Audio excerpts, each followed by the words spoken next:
Your primetime local news leader. Fox 22 News at 10.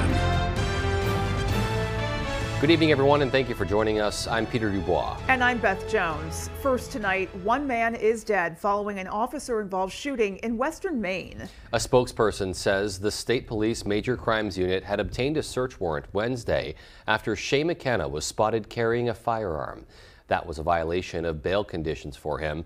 Detectives and the State Police Tactical Team went to a location in Rangeley Plantation where McKenna was staying with plans to arrest him. The spokesperson says he suddenly exited a van where he was hiding, armed with a rifle and wearing a ballistic vest. That's when he was shot and killed by a state police trooper. The trooper is now on administrative leave, which is standard procedure while the Attorney General's office investigates. McKenna was out on bail for manslaughter charges following the shooting death of his 19-year-old brother in December of 2022. He was supposed to be arraigned on Monday, but he didn't show up.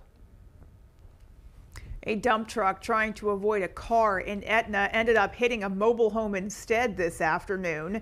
It happened on the Stagecoach Road a little after 4. The Penobscot County Sheriff's Office says the car was pulling out of the driveway and the driver didn't see the dump truck coming. They say the driver of the dump truck swerved to avoid the vehicle but hit it anyway and took off a wheel before slamming into the mobile home.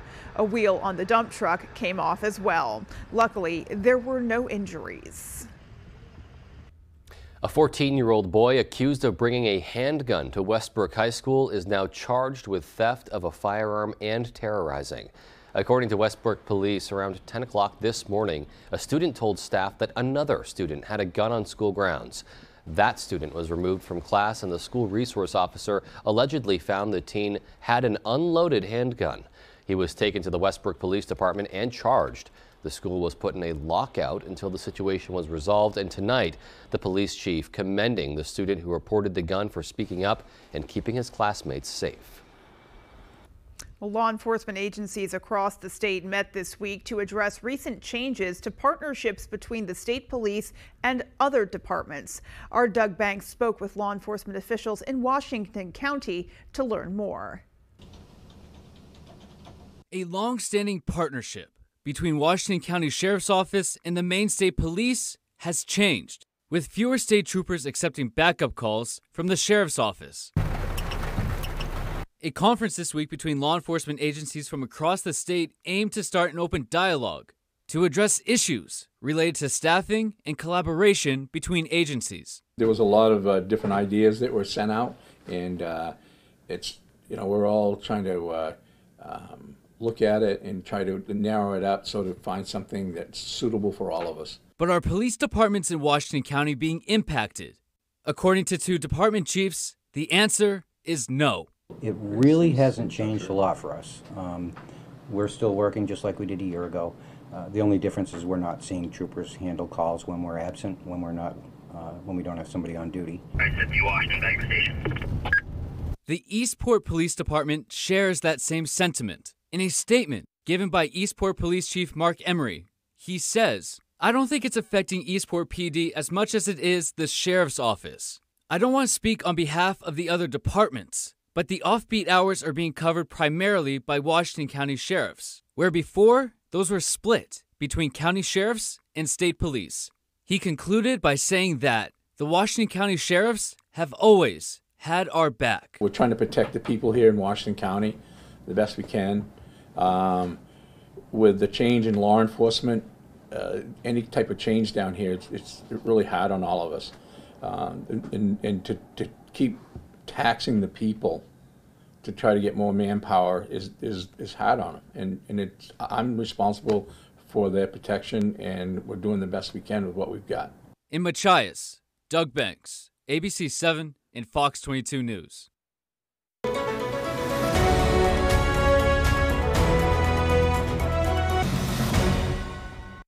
Northern Light Health is in the midst of preparing for significant rainfall from Hurricane Lee. Our Matthew Jurancic has that story. Hurricane Lee is expected to make landfall in Maine on Saturday. Until then, Northern Light Health is making sure its hospitals are adequately prepared. It includes things like ensuring generators are all tested The fuel for the generators are topped off. We're stocking all locations with additional materials Friday afternoon in anticipation of a Saturday storm. At the Northern Light Health Chinquette building in Brewer, the maintenance team spent part of Thursday cleaning out air vents. If they're not kept clean and the scuppers here aren't kept clean for the water to run, and it has to run up over the cage, it builds up on the sides, you get water building up on your roof, hydraulic pressure, you can have leaks anywhere. Regardless of what is thrown our way, we've got a pretty amazing team of problem solvers across the system that can react to changing events really on a moment's notice and help ensure patient safety and the continuity of care is maintained across the entirety of the system. Doak says their teams work hard to prepare for these types of situations, so they'll be ready to serve patients throughout the duration of the storm. We've been working very hard to ensure that our hospitals and all the various services that we offer will be here, they'll be open, they'll be safe, and they'll continue to deliver the very high quality care that we've been known for. In Brewer, Matthew Jaroncic, ABC7 and Fox 22 News. Some campers in Jonesport will have their good time cut short as Hurricane Lee approaches. Folks at the Jonesport campground told us they'd been asked to evacuate and are in the process of packing up. They are leaving the coast out of an abundance of caution as Hurricane Lee trends eastward but still threatens heavy rainfall and high winds. Campers told us the concern was that roads would wash out and leave them stranded. Central Maine Power is too preparing for the possibility of widespread outages due to the conditions Hurricane Lee could bring to Maine. According to CMP, the extremely wet summer we've seen this year, paired with the high winds and heavy rain expected with Lee, could lead to some trees being uprooted and then falling on power lines, which would cause outages. CMP is also concerned the heavy rain will lead to coastal flooding, which could also cause some outages. The big issue now is understanding the track. We currently have about 500 crews that are in Maine to assist. We're going to be pre-staging those tomorrow in order to respond to any power outages that could occur. CMP reminds its customers to stay as far away from downed lines as possible, and if you see any, you should report them to your electric provider. The Maine Department of Transportation is also preparing for Saturday's storm. Director of Communications Paul Merrill says the organization will be ready to respond. Our crews are ready. We're standing by. We've coordinated with MEMA. They know that we're there for whatever help they might need. We've gassed up the generators. We've sharpened the chainsaws. We have crews working and on standby Friday, Saturday, potentially Sunday. And we're going to be ready for whatever this storm throws our way. Merrill expects the storm to have statewide implications, and he says crews will be stationed at emergency centers in Augusta and will be working alongside MEMA to respond to any emergencies. Maine Maritime Academy students are also taking steps to prepare as the storm makes its way towards us. Our David Ledford brings us to the Castine docks for a closer look. The Maine Maritime Academy waterfront is alive with activity in anticipation of Hurricane Lee's expected arrival this weekend. Students and faculty have been working for days to store boats, tie down loose gear, and secure vessels in Smith Cove. We put our hurricane preparedness plan into motion on Tuesday. We ended up having to cancel just a few classes in order to give us time to put vessels away. Students at the Academy are helping to lead the way in some of the preparations, using heavy machinery to haul in many of the boats moored in the harbor, and getting hands-on experience in the process. What you see behind me is a travel lift, so the whole idea is that the boats are towed in, we pick them up and move them out of the way so that they're not going to sink. It helps open up the mooring field for residents here. They're also trying to get their boats out of the water. We're also using this as an opportunity for training. They have a good opportunity to learn what heavy weather preparation is all about. School staff say it's vital to remove the ships from the harbor to avoid any interruption in the students' education. Every day we have classes on board those vessels, so we probably have 40 to 50 students out on the water every day using those sailing vessels. So if we have damages to those vessels, that could impact the educational courses that are held here. The Academy will keep one ship in service throughout the storm to respond to on-the-water emergencies. Addie Ray is a Coast Guard surplus vessel. It's kind of our go-to vessel in heavy weather. As the Academy continues preparations, they're asking others to do the same. If you have equipment in the water, you really need to prepare it or get it out. In Castine, David Ledford, ABC 7 and Fox 22 News. So a lot of talk about the weather that's coming our way, and we're watching it trend eastward, which is definitely good news for us, but we are certainly not out of the overall impact zone. We really aren't, especially coastal communities towards the easternmost part of the state, looking like they're going to be taking on the brunt of the heavy rainfall and higher winds as well. Yeah, nevertheless, we are still in the wind field, as Mr. Jeff Weller likes to put it. And speaking of Mr. Weller, let's get a first check of our forecast.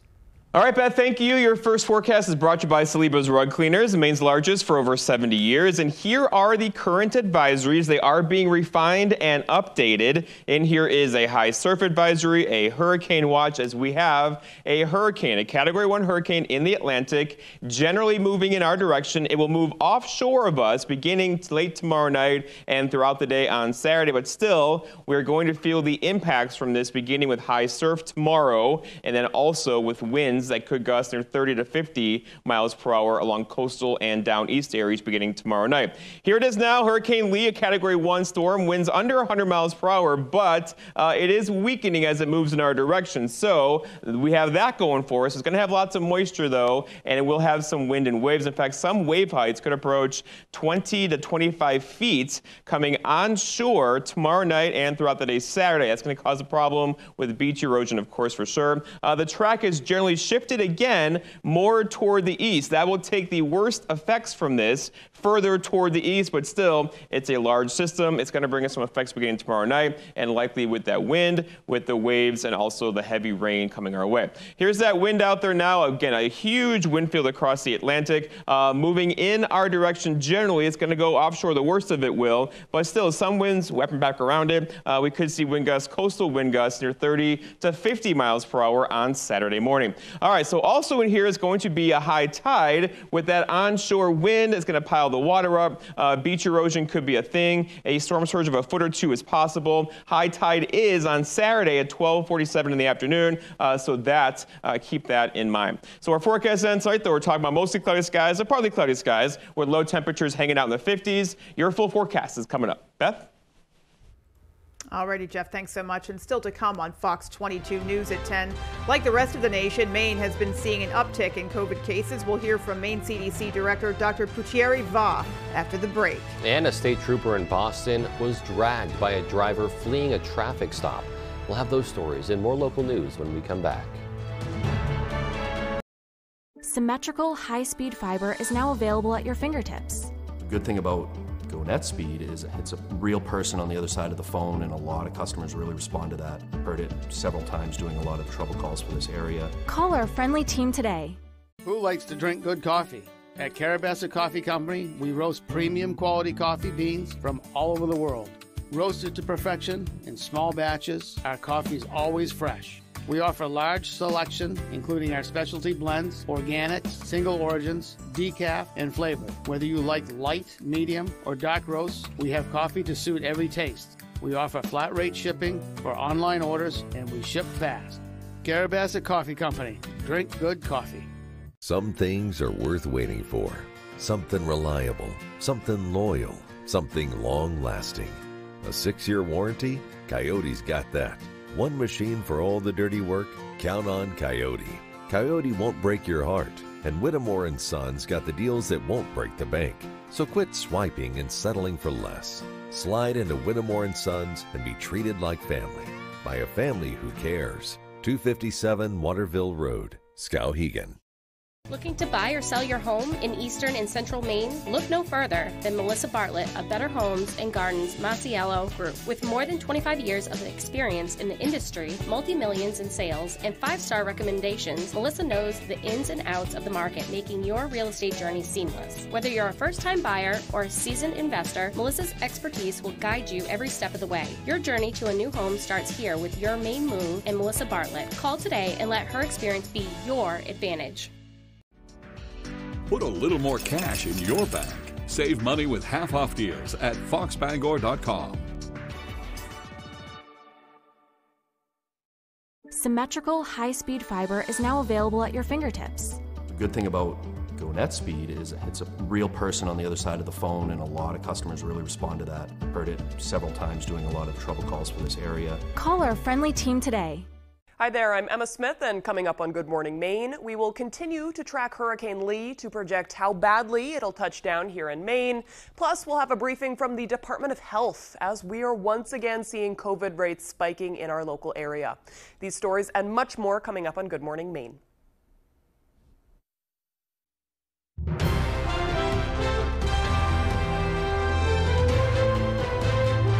Nearly 30,000 acres of land in Piscataquis County will be permanently protected.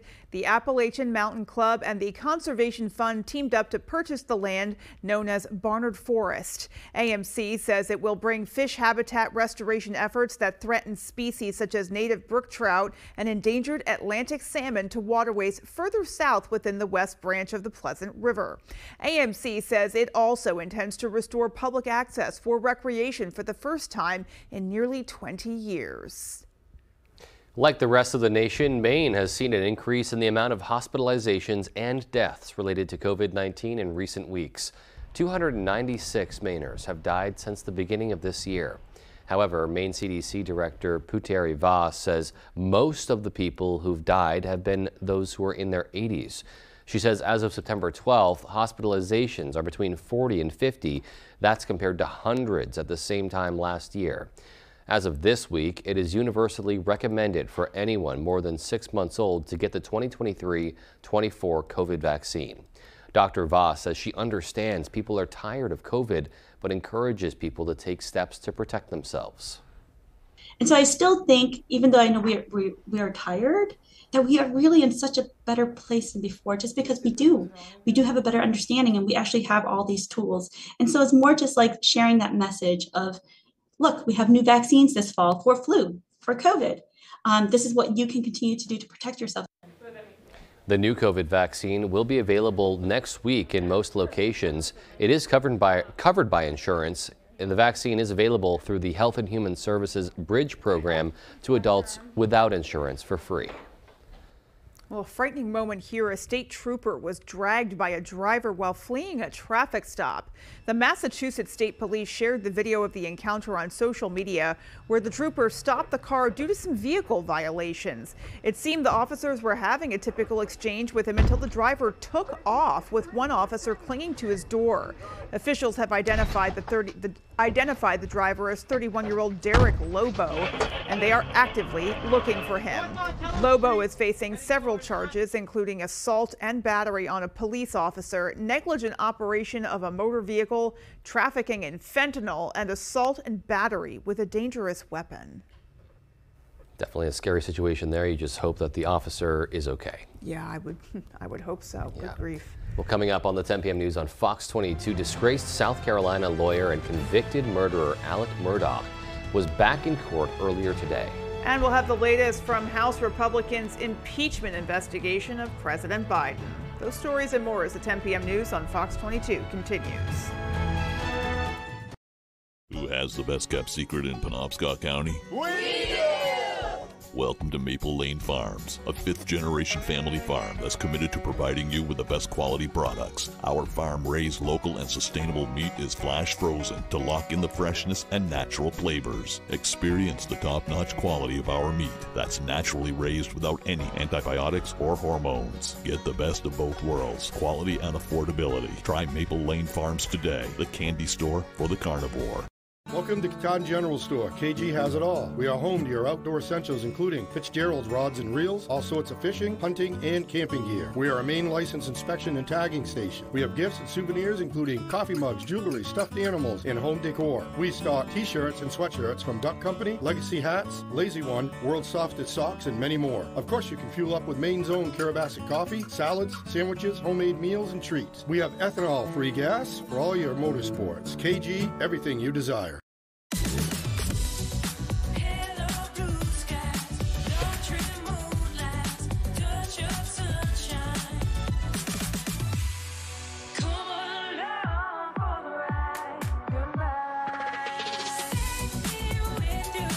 It's your journey. Own every mile in the Hyundai Tucson with America's best warranty. Lease an all-wheel drive Tucson for $269 a month, or get 2.99% APR or up to $1,500 bonus cash. See your Bangor Hyundai dealer. Behind every keepsake, there's a memory. Behind every photo, there's a story. Behind Bouchard Cleaning and Restoration, there's people giving back by bringing back what was thought to be lost. The details, the time, and the expertise, all packaged up behind a name that Mainers have trusted for over 35 years. Statewide commercial and residential services. Bouchard Cleaning and Restoration. You keep the memories. We'll handle the rest. Shine Down. The Revolutions Live Tour continues. September 21st, Maine Savings Amphitheater, Bangor, Maine. With very special guests, Papa Roach and Spirit Box. On sale now. Buy tickets at waterfrontconcerts.com. Don't miss Shine Down Live. There's one number you need to know. It's called Joe.